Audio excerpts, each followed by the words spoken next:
St. Kitts and Nevis's Prime Minister Dr. Terence Drew reconfirmed his commitment to resolve the challenging issues affecting relations between the two islands of the Federation. Prime Minister Drew said the task force will be set up soon and is expecting more discussions to take place with Premier Mark Brantley on the task force matter. He and I are going to sit down, we have already decided that, and complete this task force. As you know, we have already started to have more collaboration between St. Kitts and Nevis, for example, on the issue of geothermal.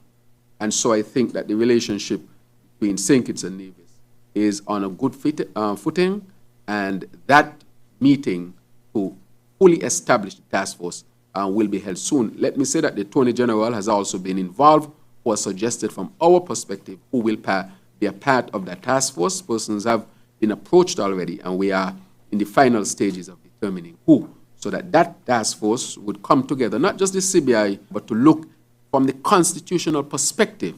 Can there be improvement? How are revenues shared? Our programs, how they should be managed across between St. Kitts and Nevis. So it's multiple things that we'll be looking at, not just one program.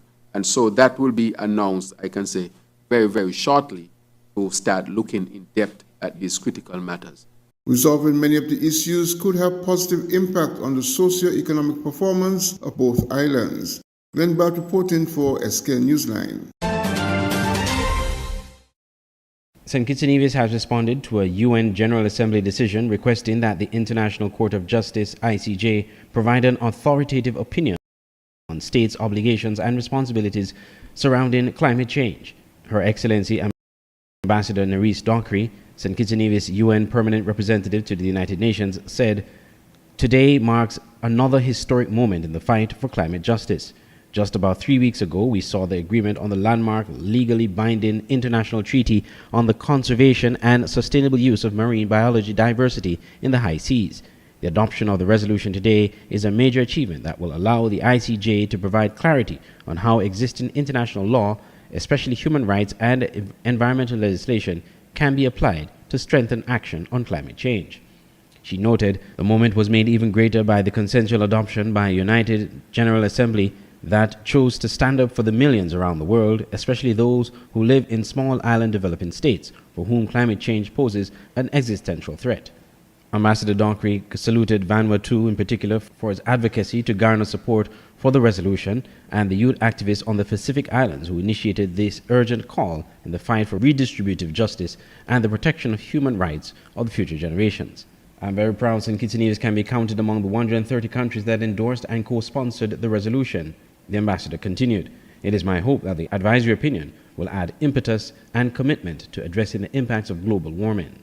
The General Assembly on Wednesday adopted by consensus a resolution requesting an advisory opinion from the International Court of Justice on the obligations of states in respect of climate change, with most speakers hailing the move as a milestone in their decades-long struggle for climate justice.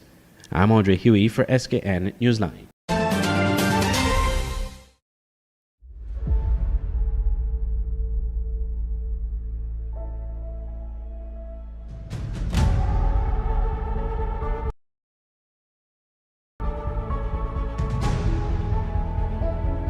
It's beautiful.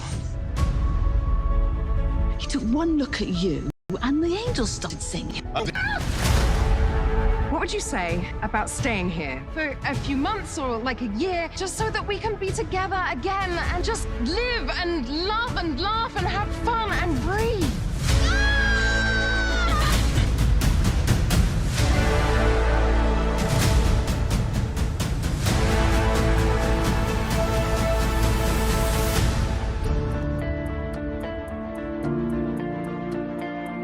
Why are you hiding out on a little Caribbean island, singing in a beach bar? When I came here, I was at peace, and I never left. This is the beating heart of Nevis. This is what grounds me, what feeds my soul. It's where I found myself. I hope your life here will be full of joy. Love this island, my son. She will give you more than you can imagine.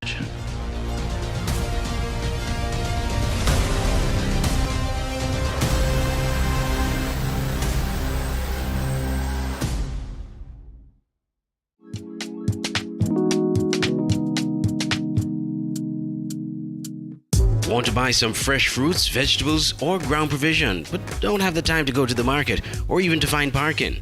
Look no further.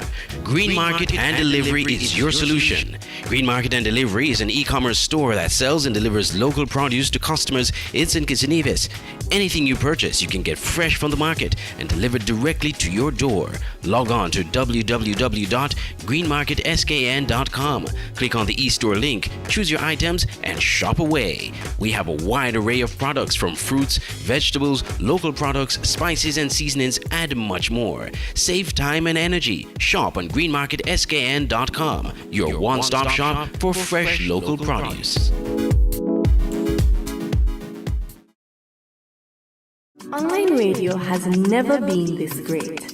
It's Voice of the Caribbean Radio at voiceofthecaribbean.net. Tune into Voice of the Caribbean Radio for great Caribbean programs, news, entertainment, sports, and current. Wake up each morning with One Day at a Time with Kim Huey.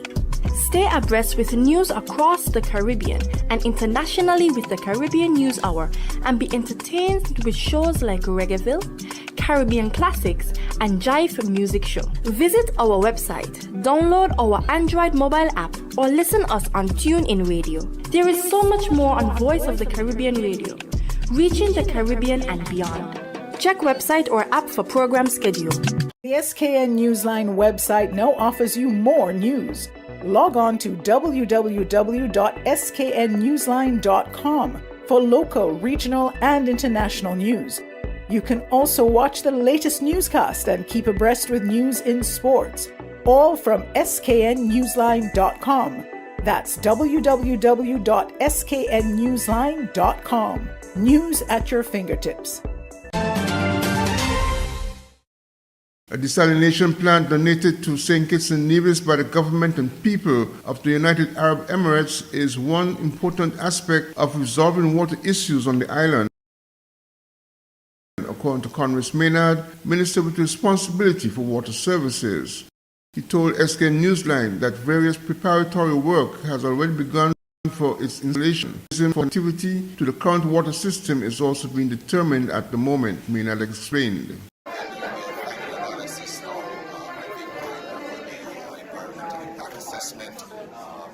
That is a 30,000 gallon desalinated plant, and I think can go up to about 70,000 gallons. The other plant, we're in the process of finalizing the details of potential agreement. While we're doing that with developers as well, we're also preparing ourselves as a water department to be able to transport the water from the location which has been identified as the Canada industrial area to the different storage facilities, that is in Frigate Bay and in the Lagmeet area, and connected to our water line. So we are in the process of doing that analysis, identifying the amounts of pipe we need, or the contractors to supply those, and with our work, and once finalized with the agreement for the developer, we are able to push forward with the installation on our end as well. So we'll continue this, and we're hoping to see some action in the next few months on where we get with desalinated water. Several other areas have been reviewed in regards to increasing water accessibility in the developing economy of St. Kitts and Nevis. Glenn Bart reporting for SK Newsline. The Cabinet of the Nevis Island Administration, the NIA, has temporarily closed the office provided for the Leader of Opposition in the Nevis Island Assembly, as the two elected opposition members of Parliament are disputing which of them should have use of that office. Speaking at his monthly press conference on March 28th, Premier Mark Brantley explained that with both opposition MPs now seeking control of the office provided for the Leader of the Opposition, the Cabinet had no choice but to close the office until such time as the MPs could reach a consensus on its use. Cleone Stapleton Simmons, because of her tenure, because she was there prior, would have continued in government, would have continued to pay the rent and the staff member and the outgoings, the utilities, etc. On the 9th of March, we received a letter on the letterhead of the Nevis Reformation Party, and that letter was addressed to the prominent Secretary in the Ministry of Finance, Mr. Colin Dorr, and that letter was written by the Honorable Dr. Janice Daniel Hodge in her capacity as leader of the NRP, and she indicated through that correspondence that she is requesting with immediate effect, and I quote, "Through this correspondence, I am requesting that with immediate effect all courtesies, privileges, and assistance pertaining to the office of the opposition and on behalf of the Nevis Reformation Party be directed to her attention." The difficulty, ladies and gentlemen and members of the public, that we found ourselves in is that we now had two members of the opposition, one from the NRP, the other who had been suspended from the NRP and who was now an independent member. Both were essentially saying that they had the right to that office of the opposition. And so we had a letter from the leader of the NRP, Dr. Daniel Hodge, indicating that all courtesies of that office should be extended to her. Clearly, the taxpayers have no ability to pay for two offices. And since it seemed that the two members of the opposition could not come to any consensus, we wrote on the 20th of March to them both, indicating that we were forced to close the office until such time as clarity could be achieved. And so that office, we regret to advise, we have indicated will be closed as of the 30th of April. The opposition Nevis Reformation Party won 2 seats in the December 12, 2022 Island elections. The party's leader, Dr. Janice Daniel, and Cleon Stapleton Simmons, however, resulted in neither being nominated as leader of the opposition. Subsequently, Stapleton Simmons has been suspended from the NRP, and during the 2023 budget presentation, she addressed the Assembly as an independent member of the opposition. Andre Huey, SKN Newsline.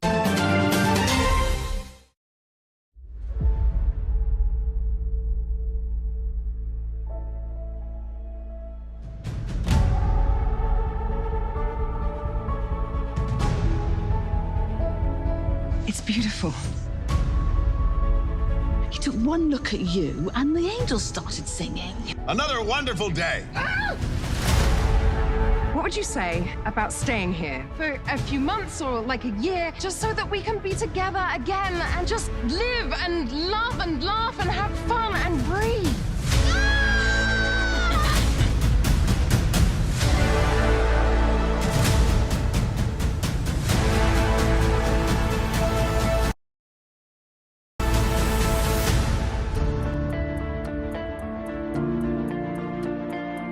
Why are you hiding out on a little Caribbean island, singing in a beach bar? When I came here, I never left. This is the beating heart of Nevis. This is what grounds me, what feeds my soul. It's where I found myself. I hope your life here will be full of joy. Love this island, my son. She will give you more than you can imagine.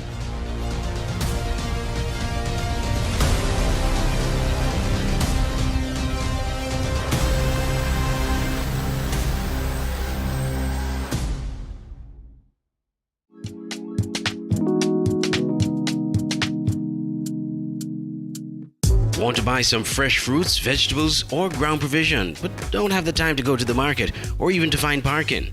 Look no further. Green Market and Delivery is your solution. Green Market and Delivery is an e-commerce store that sells and delivers local produce to customers in St. Kitts and Nevis.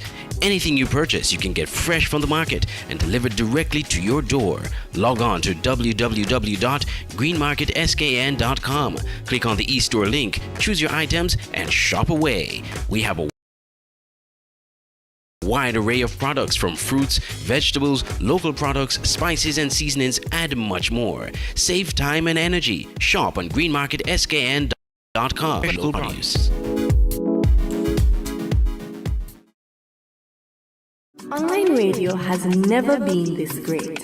It's Voice of the Caribbean Radio at voiceofthecaribbean.net. Tune into Voice of the Caribbean Radio for great Caribbean programs, news, entertainment, sports, and current affairs, Wake up each morning and be inspired with One Day at a Time with Kim Huey. Stay abreast with news across the Caribbean and internationally with the Caribbean News Hour, and be entertained with shows like Reggaeville, Caribbean Classics, and Jive Music Show. Visit our website, download our Android mobile app, or listen us on TuneIn Radio. There is so much more on Voice of the Caribbean Radio, reaching the Caribbean and beyond. Check website or app for program schedule. The SKN Newsline website now offers you more news. Log on to www.sknnewsline.com for local, regional, and international news. You can also watch the latest newscast and keep abreast of sports, all from sknnewsline.com. That's www.sknnewsline.com. News at your fingertips.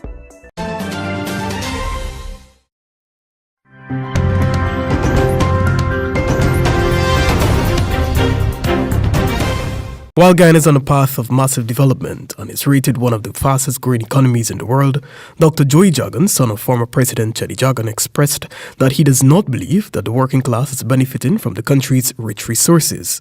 During a recent Nation Watch program, the junior Jagan expressed the view that the working class will be forced to rebel if government does not pay attention to their needs. If people don't heed the working class needs, the same thing happened here. Just like the French Revolution, people are going to rebel because Guyanese have a history of rebellion in them, starting with Mr. Coffee.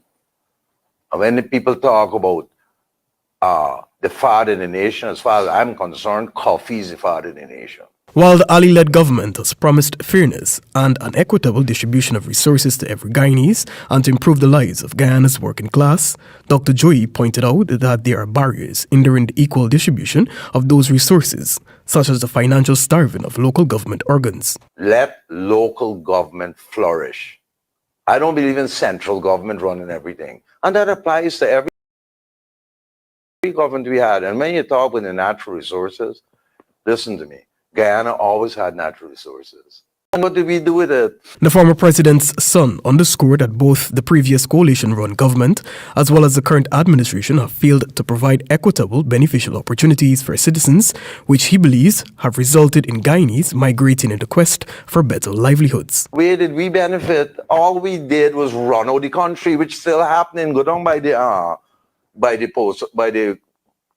passport office now. See how many people leaving. Check the planes. People still running out of Guyana with all the resources we always had. Based on the World Bank report last year, Guyana is the only country in Latin America and the Caribbean which is expected to record double-digit growth in 2022, with an estimated growth of some 25% this year, as opposed to the previously predicted 23%. Reporting for the HP Nightly News, Joel Vogt. Minister of Finance, Dr. Nigel Clark, has refused to apologize or recant his use of the words Massa Mark in reference to opposition leader Mark Golding, a position that has left the director of the National Integrity Action, NIA, Professor Monroe, expressing disappointment. Professor Monroe notes Golding's apology for his poor choice of words and Member of Parliament Dr. Angela Brown-Burke's withdrawal of her unparliamentary remarks. The impact brought to the fore the race of the leader of the opposition in a negative. There's no question at all that in recent times and in the past, members of parliament and other politicians have used racial slurs against one another. They've used it outside and inside the parliament. Dr. Monroe says having brought the parliament into disrepute and not apologizing is simply unacceptable. Out of respect for himself and his own reputation amongst well-thinking Jamaicans who are neither Labourite nor PNP, the majority, he should withdraw and apologize. Dr. Monroe says this behavior accounts for some Jamaicans having so little respect for politicians, while showing little to no interest in what goes on in Parliament. He, however, says he's hopeful for a future apology, highlighting that the minister expressed regret that his words affected some Jamaicans. That this would lead him to withdraw those remarks out of deference to the tens of thousands who would have had that feeling and indeed to apologize as part of his contribution to raising the level rather than contributing to the low level of discourse in the House of Representatives. Dr. Clark said he did not intend for the term to be interpreted as a racial slur. Nasika Aliman reporting for CVM Live.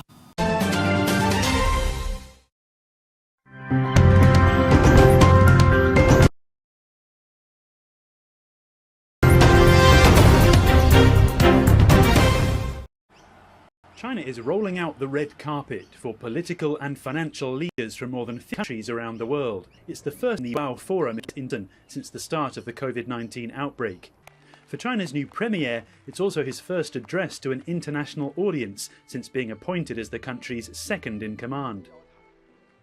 We need to adhere to a common and comprehensive cooperation and sustainable security concept, oppose the abuse of unilateral sanctions and long-arm jurisdiction, oppose the selection of sides, group confrontation and the new Cold War.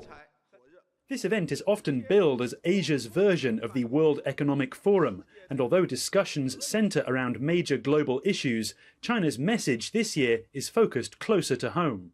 Right now, with the political tensions, trade tensions, military tensions that are going on, not just over Ukraine, but between China and the US, you're going to see China trying to reach out, especially to ASEAN, because these are countries that China has a very good trade with. Analysts expect China to use the forum to promote Asia as an investment safe haven at a time of global economic volatility. China is talking up its own economic recovery prospects after the end of its long-running strict COVID-19 rules.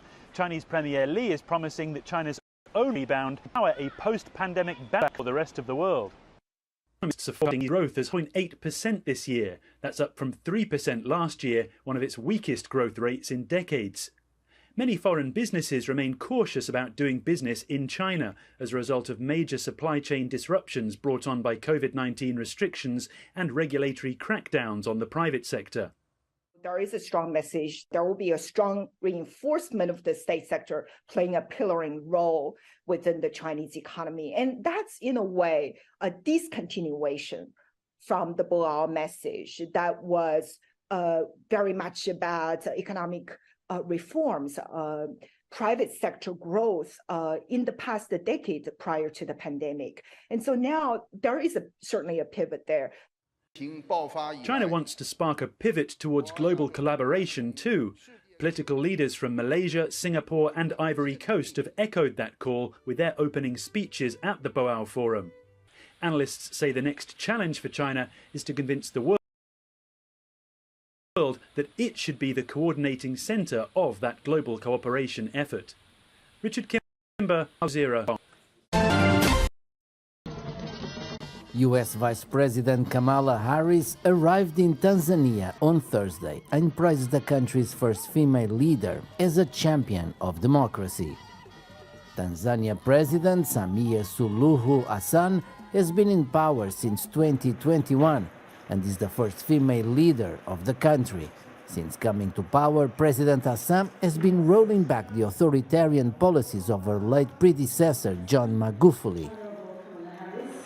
Madam President, under your leadership, Tanzania has taken important and meaningful steps. And President Joe Biden and I applaud you. Thank you. You have been open to working with the political opposition. We have discussed that. You have lifted the ban on political party public rallies. Harris is on a three-nation trip to Africa, the latest push by the United States administration to deepen its engagement with the continent.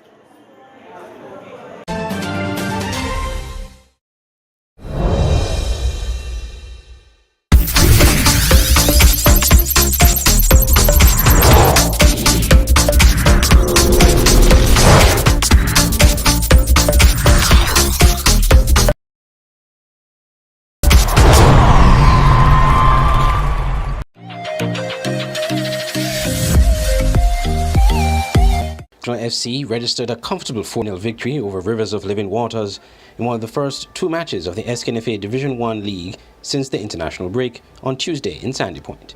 Jelani Huggins netted a hat-trick in the 44th, 76th and 89th minutes, while Najee Burridge scored in the 90th minute. Goalkeeper of Connery Fireballs, Darren John, said the team could have done better in the first half of the match. In the first half we start good, but in the second half we slacken up a bit. We could at least do good in the first half, score more goals, as usual. Yeah. He spoke as to why the team has been getting good results of recent. Well, good management, good. We come together and all. In the night's other match, Trafalgar South Stars demolished Molyneux FC 14-0. Jabari Willett scored 4 goals for Trafalgar South Stars. Antonius Archibald scored a hat-trick, as well as Jelani Willett. Kivaldo Jeffers scored 2 goals, and Alpha Patrick and Adrian Keynes scored a goal each to round out the demolition job for Trafalgar South Stars. The SKNFA Division 1 continues on Thursday.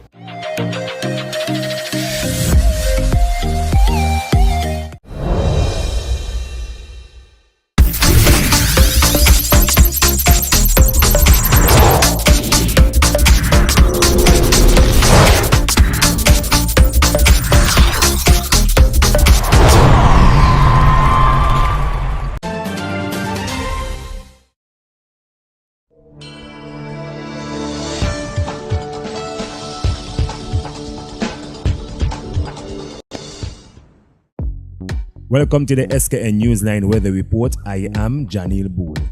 Here is a look at the forecast for St. Kitts and Nevis.